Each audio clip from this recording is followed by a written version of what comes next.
Okay, so we have over doubled the amount of chickens that we had last year. And I think the number, Brad says he keeps counting 17 for our grown chickens, but I think we have 19, which means that over the last year, we lost quite a few chickens to predators.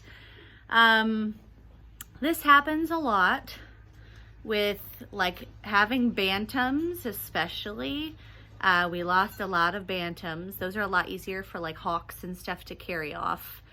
And so we lost about 5 chickens over the last year to predators. We never had like a huge kill or anything like that, but it was just like one at a time.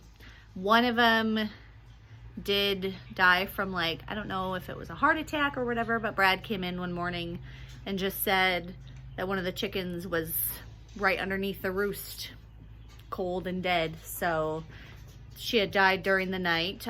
She could have had a heart attack. There's a whole lot of things that could have went wrong. But anyway, so now the number that Brad, my husband, gave me this year for adding on, he said we could get about 13 more. And I mean, if you're familiar all with chicken math, I took that, and now we have 23 more.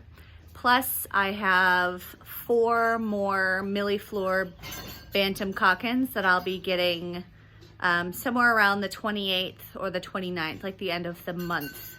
I'm gonna be driving like 2.5 hours to pick them up. So, but I'm really excited. Anyway, so this is kind of what we added into our goat barn.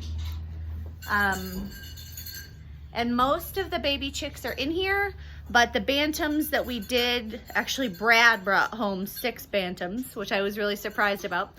But those ones are still in the house. So just because we were having a lot lower temperatures and stuff at night. So, and then we let our neighbors pick out some chickens that we would have over here too. So there's about 6 at their house right now, just so they could, so the ceiling's low at the beginning, and then I made this kind of like raised area so I could stand straight up. Anyway, I'm gonna flip the camera. Actually, I don't know if I can flip the camera while recording, so I'm just gonna point it down. I'm gonna show you kind of our setup we have going on here.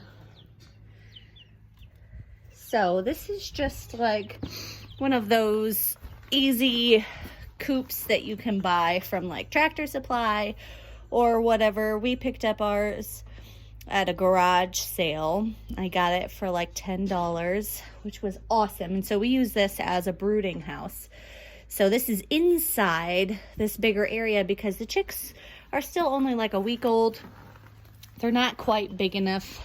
They just started exploring the open door, and every once in a while I'll see them like maybe 1 or so down in that area, but they still need the heat lamps and everything, so they haven't ventured far out yet. So I think there's like 10 in here or so.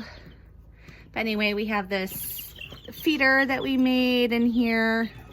Brad just made this out of PVC and an elbow there. I made these waterers. I just realized that I'm not really pointing to anything here.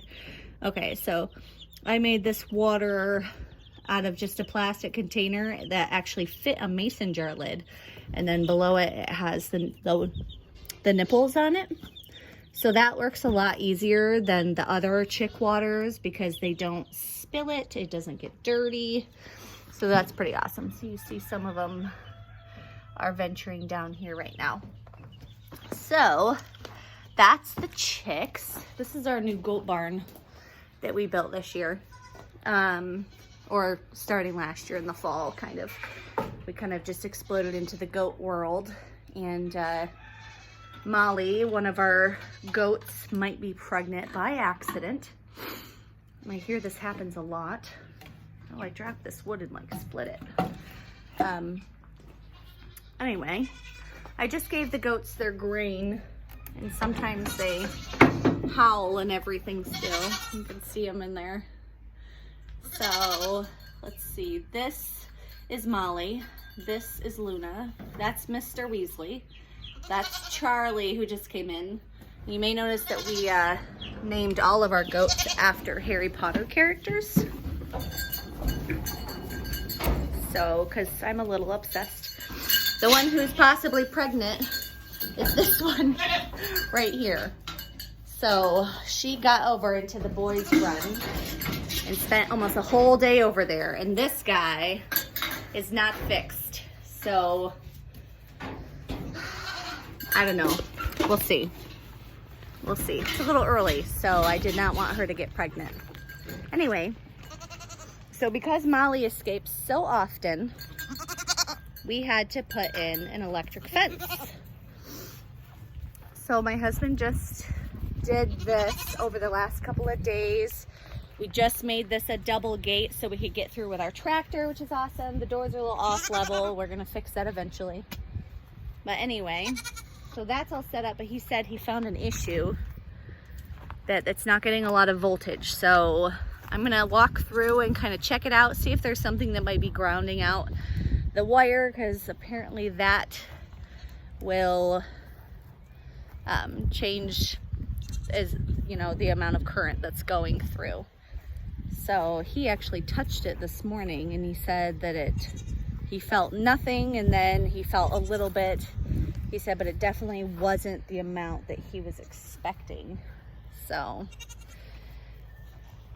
I've been working on some names for our farm. If you know me and where we are and all of that, put some suggestions in the comments, because I don't know. I'm thinking over possibly Maple Darling Farm. We could change farm to like Acres or Lane or something like that, but I just got a new Cricut, so I was doing some fun vinyl stickers, and I put something on a glass that we had, and I don't know, it was fun. But if you have any ideas, let us know.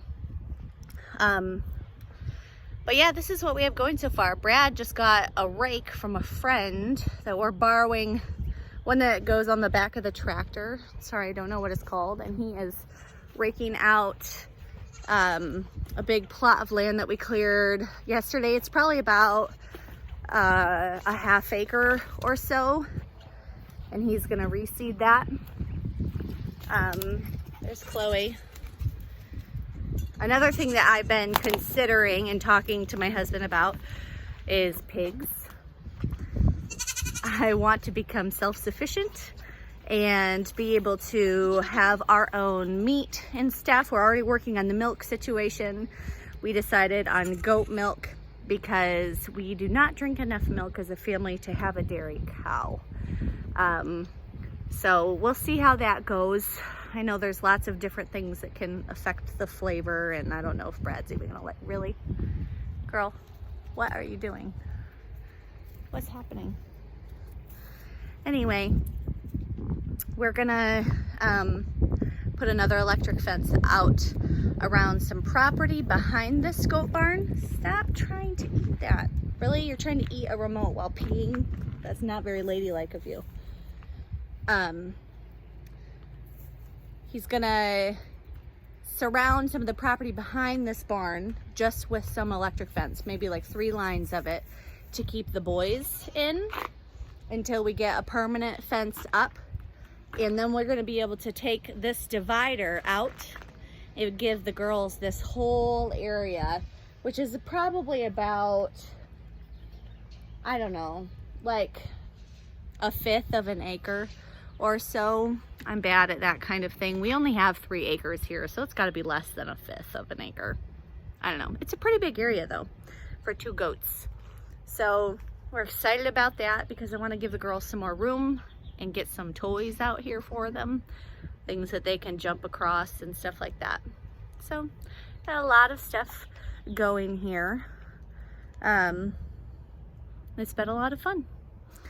Anyway, I'll be posting a few videos here and there. Stop eating my... They're eating this remote, which goes to the dog's shot collar. Anyway, stay tuned for more videos. I'm going to keep trying to put in some more like Bible devotions and stuff like that too.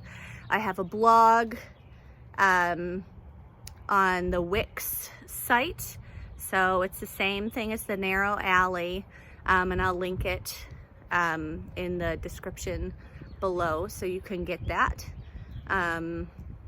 And I also have a small business creation alley where I do old furniture makeovers, and I make signs, and I'm hoping to help my sister out with her product line at her new store. We'll see. I gotta still figure all that out. But yeah, thanks for stopping by and checking it out. I hope to see you back soon.